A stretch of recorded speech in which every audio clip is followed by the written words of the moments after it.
The clock had just struck 11 on a chilly autumn night. The streets were mostly empty, except for a young college student making her way home from work. Her footsteps echoed against the brick buildings as she walked past the dimly lit storefronts, her restaurant uniform still carrying the smell of French fries and coffee from her 8-hour shift at the local diner. She wasn't worried about walking alone. This was her regular route home, one she'd taken hundreds of times before. The neighborhood wasn't exactly the safest, but it wasn't dangerous either. It was just another quiet suburban area where most shops closed early, leaving only the streetlights to keep watch over the occasional passerby. As she passed by Mike's corner store, now closed for the night with its neon signs turned off, she noticed a police cruiser slowly turning onto the street. At first, she didn't think much of it. Police patrols were normal in this area. But something felt different this time. The cruiser was moving unusually slowly, almost like a predator stalking its prey. The young woman clutched her phone a little tighter in her pocket, quickening her pace slightly. She could hear the soft purr of the police car's engine getting closer. Her heart started beating faster, not out of guilt, but from an instinctive feeling that something wasn't right. The cruiser's lights suddenly flashed on, bathing the street in alternating red and blue. The young woman stopped, turning around slowly as an officer stepped out of the vehicle. Officer P.J. McCarthy was a stocky man with a buzz cut and a permanent scowl etched onto his face. His hand rested casually on his belt as he approached her, his boots scraping against the concrete with each step. "What are you doing out here at this hour?" His voice was gruff, accusatory. The question itself wasn't unusual, but his tone made it clear this wasn't a friendly check-in. "I'm just heading home from work, sir," she replied calmly, trying to keep her voice steady. She reached for her wallet, ready to show her ID. "I work at Jerry's Diner just 3 blocks back." McCarthy's eyes narrowed as he spotted an empty beer bottle lying near a trash can about 10 feet away. His demeanor shifted instantly, like a switch had been flipped. "Sure you are," he sneered, taking another step closer. "That your bottle over there?" The young woman glanced at the bottle, then back at the officer. "No, sir. I don't drink. I'm just trying to get home. Here's my ID." But McCarthy wasn't interested in her explanation. His hand shot out, grabbing her wrist before she could pull out her wallet. "You know what happens to kids who lie to police officers?" he growled. What happened next would change not just their lives, but the entire police department forever. Neither of them noticed the figure standing in the shadows of the newspaper office across the street, witnessing everything with a phone in hand. The air grew thick with tension as McCarthy's grip tightened. The young woman's heart pounded in her chest, but she managed to keep her composure. She was her father's daughter after all, and he had taught her to stay calm in difficult situations. Little did Officer McCarthy know that this single moment of power abuse would soon lead to his downfall. Meanwhile, in a high-rise building downtown, a man sat in his office, unaware that his daughter was about to face one of the most traumatic experiences of her life. His phone lay silent on his desk, but not for long. In just a few minutes, it would ring with a call that would force him to confront the very issues he'd been fighting to change within the police force, this time on a deeply personal level. The autumn wind picked up, scattering leaves across the empty street as the situation was about to escalate from a routine stop into something that would make headlines across the city. This wasn't just going to be another case of police misconduct, this was going to be the catalyst for real change, all because Officer McCarthy chose the wrong person to harass on this quiet Tuesday night. The young woman's college ID card trembled in her hand as she tried again to show it to Officer McCarthy. The plastic caught the reflection of the cruiser's flashing lights, creating tiny red and blue sparkles that danced across her fingers. "Sir, I can prove I'm not underage. I work at the diner. You can call my manager."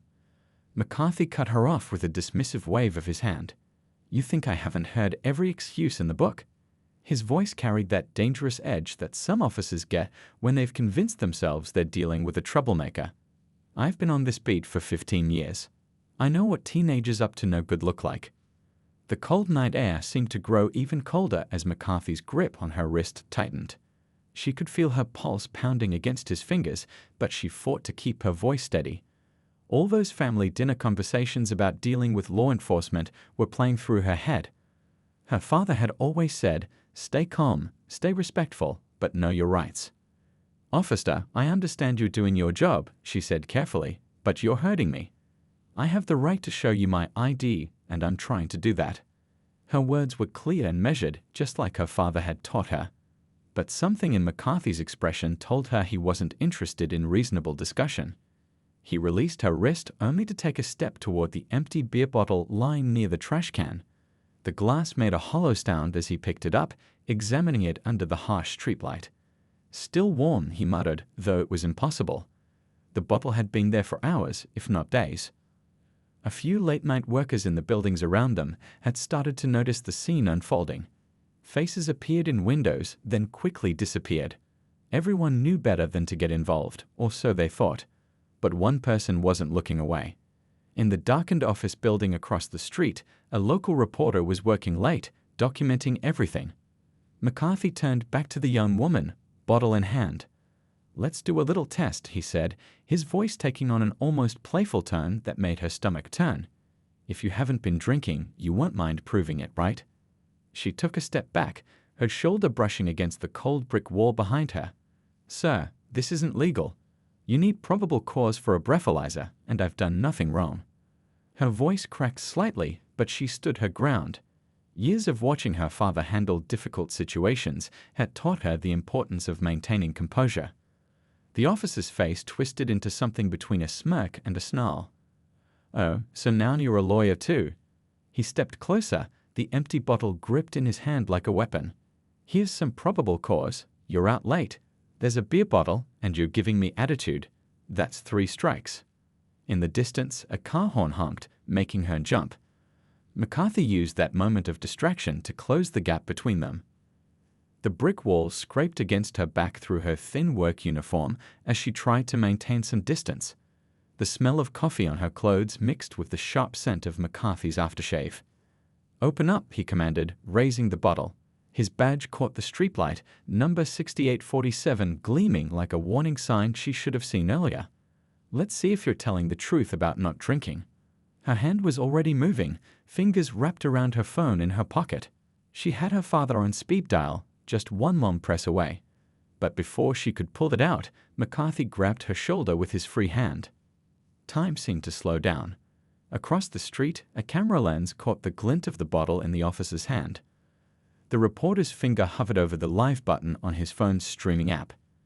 And somewhere in the city, a police commissioner sat at his desk, unaware that in moments, his worst fears about police misconduct were about to become painfully personal. The young woman's mind raced through her options. She could scream, but would anyone help? She could run, but that would only make things worse. She could fight back, but against a police officer. All her father's lessons about staying calm were being tested in ways she never imagined. Just then, the convenience store's motion sensor light flickered on, illuminating the scene like a spotlight on a stage. It was as if the universe itself was refusing to let this incident stay hidden in the shadows. The young woman drew a deep breath, knowing that whatever happened next would change everything, not just for her and McCarthy, but for the entire police department. Little did Officer McCarthy know, his next action would not only end his career, but would spark a revolution in police accountability that would reach far beyond their small suburban precinct. The real question wasn't what would happen next, but how many lives would be changed by the choices made in these next few moments. The city news office wasn't usually a place you'd find anyone working this late, but tonight was different. A veteran reporter sat at his desk, the blue glow of his computer screen illuminating his tired face. He'd stayed late to finish a story about budget cuts in the police department, ironic, considering what he was about to witness. He'd been a reporter for 20 years, covering everything from local bake sales to city hall scandals. But nothing had prepared him for what he was seeing through his third-floor window. At first, it seemed like a routine traffic stop, nothing newsworthy. But something about the officer's body language made him pause his typing and watch more closely. "This doesn't feel right," he muttered to himself, reaching for his phone. Years of journalism had taught him to trust his instincts. He'd seen enough police interactions to know when something was off, and everything about this scene was setting off alarm bells in his head.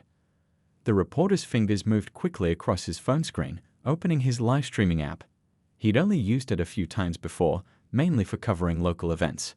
But tonight, it might be the most important tool he had.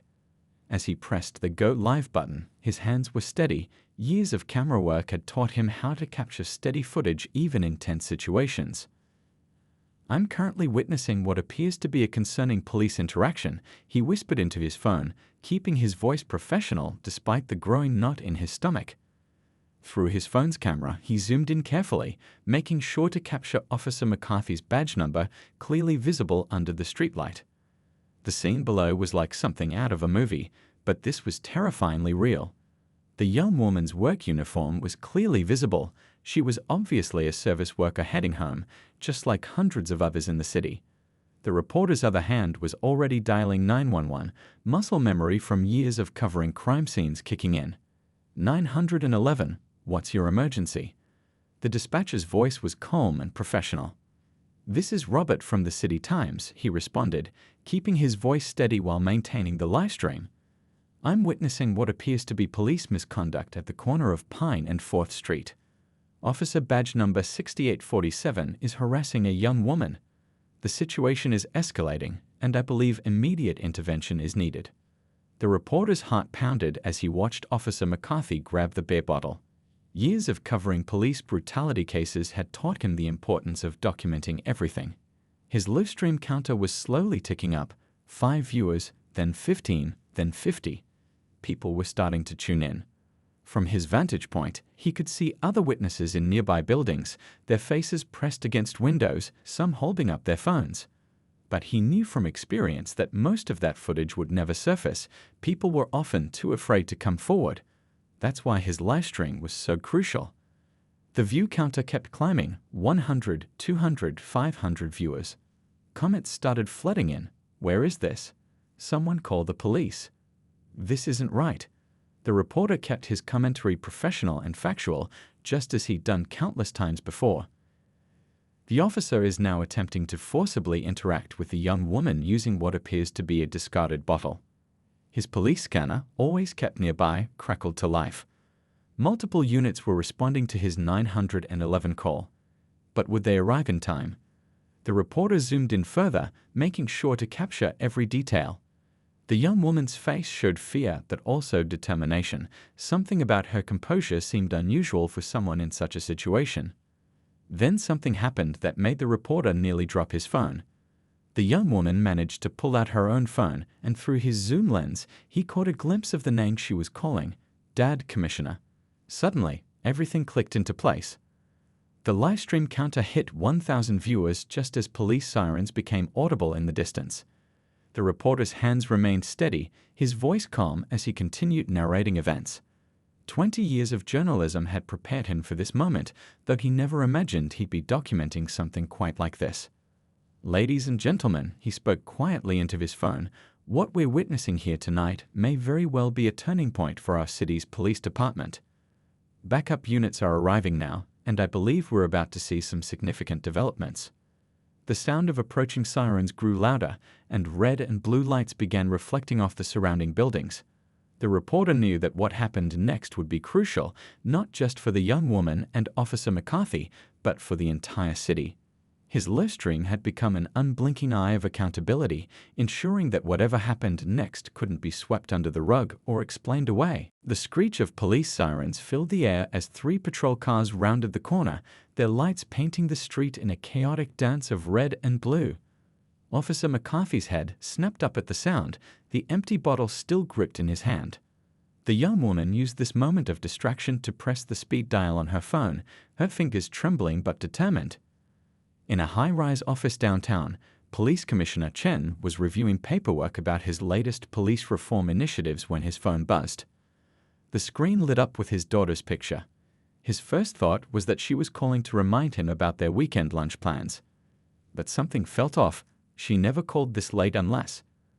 The commissioner's stomach dropped as he heard the tremor in his daughter's voice. "Dad," that single word carried more weight than 1,000 police reports. In the background, he could hear male voices, sirens, the sound of car doors slamming.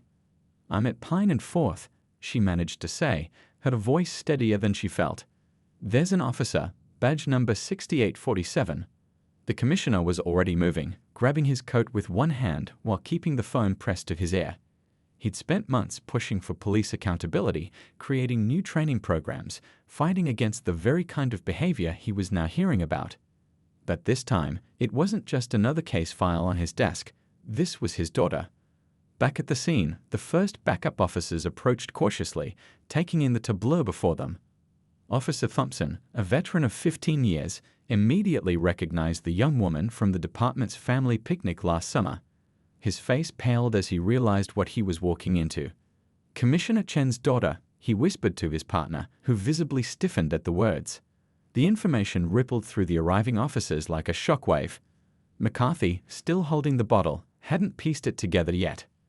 This suspect was being uncooperative. McCarthy began his defense, but his voice trailed off as he noticed the other officers' expressions. One of them was already speaking quietly into his radio, "Notify Internal Affairs." Immediately. The young woman stood tall despite her ordeal, her phone still clutched in her hand. "Officer McCarthy," she said, her voice carrying the same authoritative tone her father was known for, "I believe you should know that my father, Commissioner Chen, is already on his way. And everything that just happened has been live-streamed." The color drained from McCarthy's face as the implications hit him. The bottle slipped from his fingers, clattering harmlessly to the ground. In his 15 years on the force, he'd gotten away with countless instances of intimidation and abuse of power. But this time, he picked the wrong target. Across the street, the reporter's live stream count had hit 5,000 viewers. Comments were pouring in from across the city. Some recognized the commissioner's daughter from public events. Others were already calling their local representatives, demanding action. The sound of squealing tires announced the commissioner's arrival. His car hadn't even fully stopped before he was out, moving with the controlled urgency of a man used to crisis management. But those who knew him well could see the storm brewing behind his professional demeanor. Officer Thompson stepped forward to brief him, but the commissioner's eyes were fixed on his daughter. 20 years of law enforcement experience warred with fatherly concern as he took in the scene. The empty bottle on the ground. The growing crowd of onlookers. The nervous shuffling of officers who realized they were witnessing a pivotal moment in the department's history. McCarthy stood frozen, his earlier bravado evaporating under the commissioner's steady gaze. This wasn't just any father protecting his daughter. This was the man who'd been fighting to reform the very behavior McCarthy had just displayed. The commissioner straightened his tie, a gesture his daughter had seen him do countless times before difficult meetings. But this time, it wasn't just about department politics or budget meetings. This was personal, yet he knew he had to handle it professionally. His response would set the tone for how the entire department dealt with abuse of power. "Officer McCarthy," the commissioner's voice cut through the night air like a knife. "I believe Internal Affairs will be very interested in reviewing tonight's events. Along with the thousands of citizens who just witnessed it live." He turned to Officer Thompson. "I'm recusing myself from direct involvement in this case, but I expect every protocol to be followed to the letter. Is that clear?" The gathered officers nodded, already understanding that this night would change everything. The commissioner's daughter had just become the catalyst for the very changes her father had been fighting for. As she watched her father maintain his professional composure despite his obvious anger, she realized that sometimes the most powerful changes come from the most unexpected moments. The live stream continued to record as more police vehicles arrived, including Internal Affairs investigators. The reporter's commentary captured what everyone was thinking. This wasn't just about one officer or one incident anymore.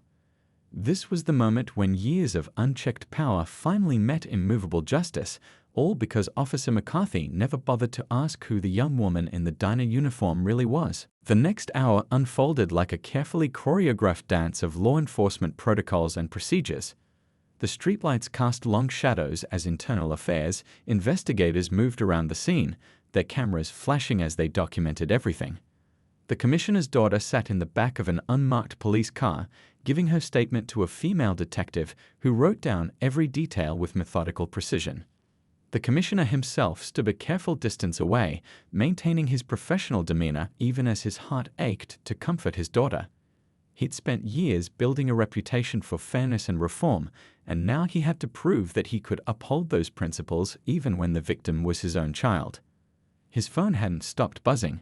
Calls from the mayor, the police union, local news stations, all demanding comments about the incident. "Sir," a young officer approached him hesitantly, tablet in hand. "The live stream footage, it's gone viral. Over 50,000 views already, and it's being picked up by major news networks." The commissioner nodded, his face giving away nothing of the storm raging inside him. He watched as Officer McCarthy sat in another police car, still trying to justify his actions to the internal affairs investigators. "I was just doing my job," McCarthy's voice carried across the parking lot. "How was I supposed to know who she was?" "And that's exactly the problem," the commissioner muttered under his breath. "It shouldn't matter who she is." He'd said these same words countless times in department meetings, pushing for reforms that would protect everyone, not just those with connections. Now those words carried a weight they never had before.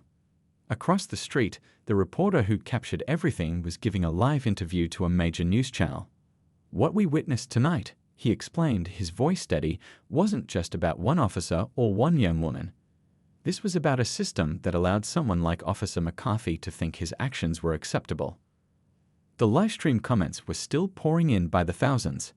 "This is what real accountability looks like. Watch how different it is when it's the commissioner's daughter. Maybe now something will finally change." Inside the unmarked car, the commissioner's daughter finished her statement. The detective reviewed her notes, impressed by the young woman's composure. "You handled yourself remarkably well out there," she commented. "Most people wouldn't have stayed so calm."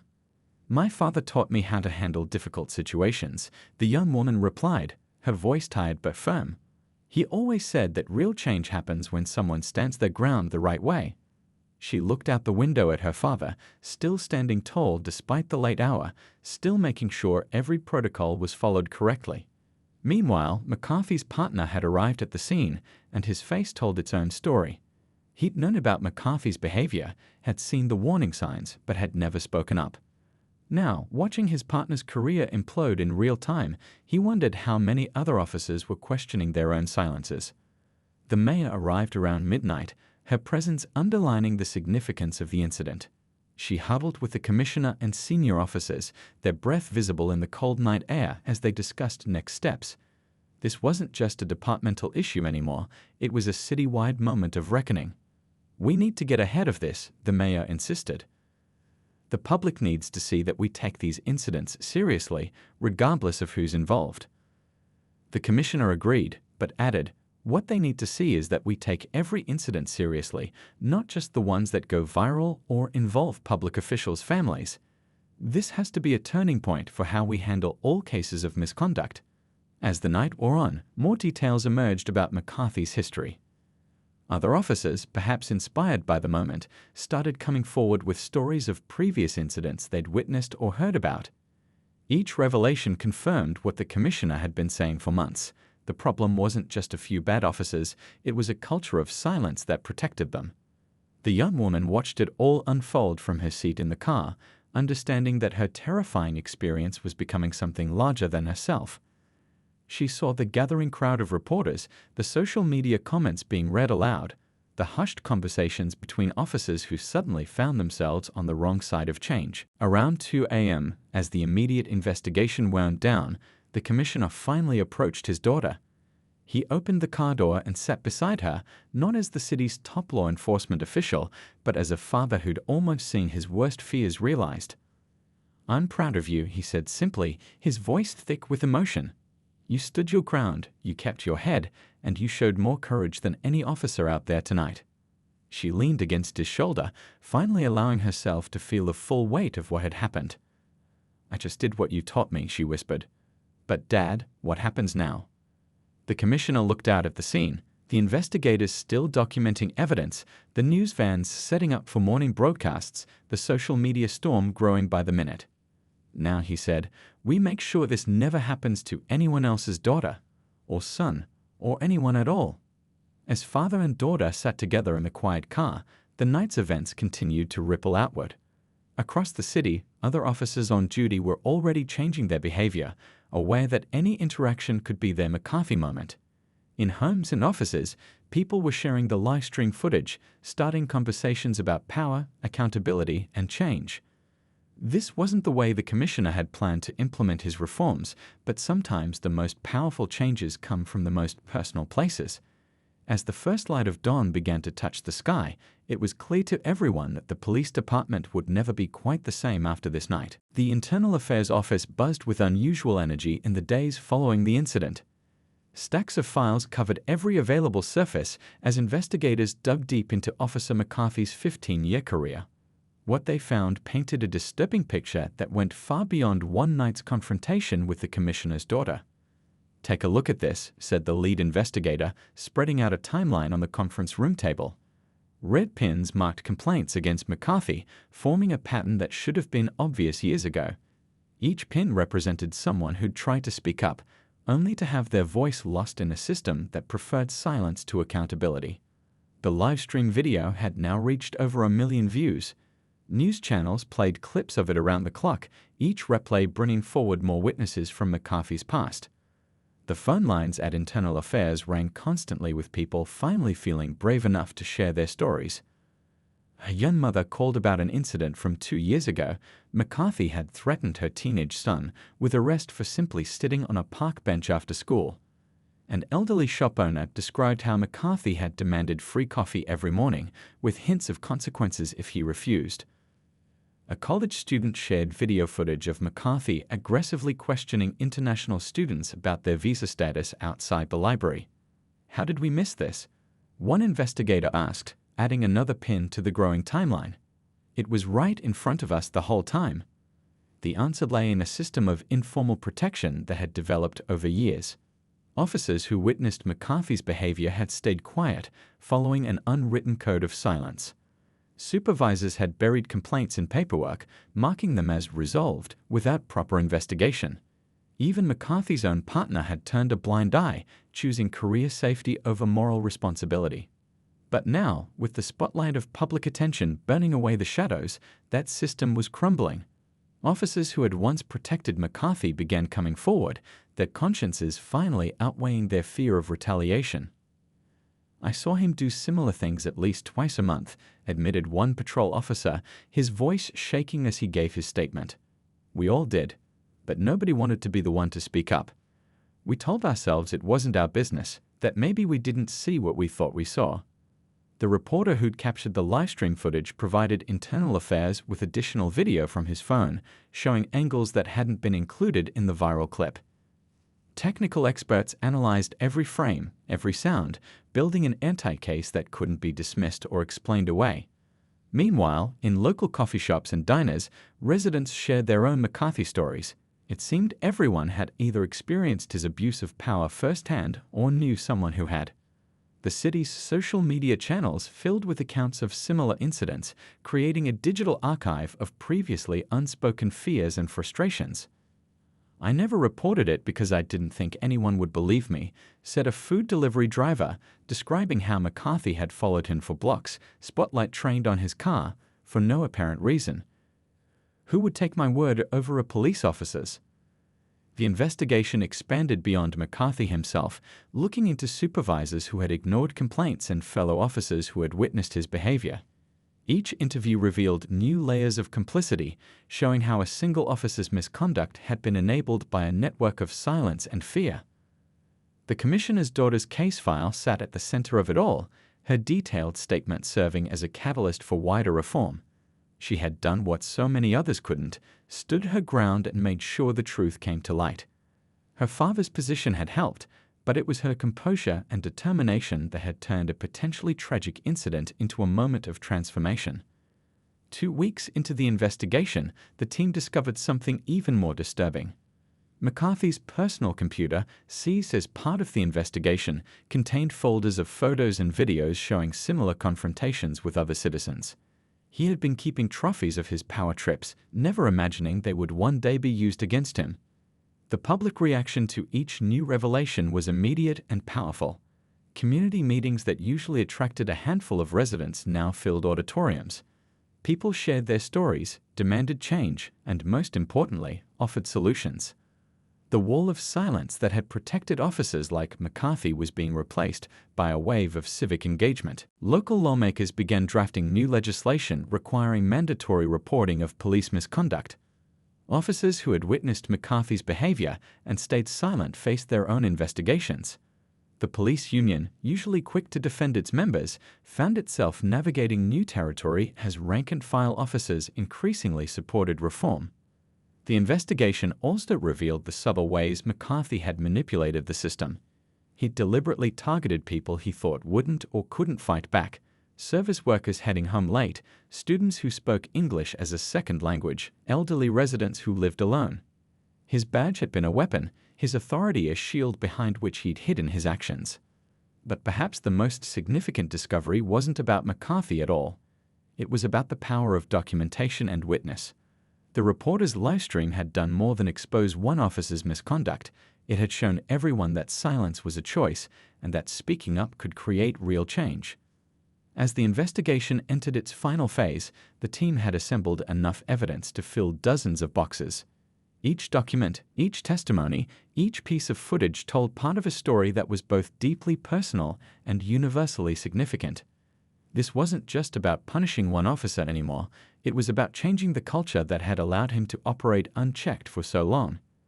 The investigation's findings would soon become public, but the real change was already happening in the hearts and minds of both citizens and police officers.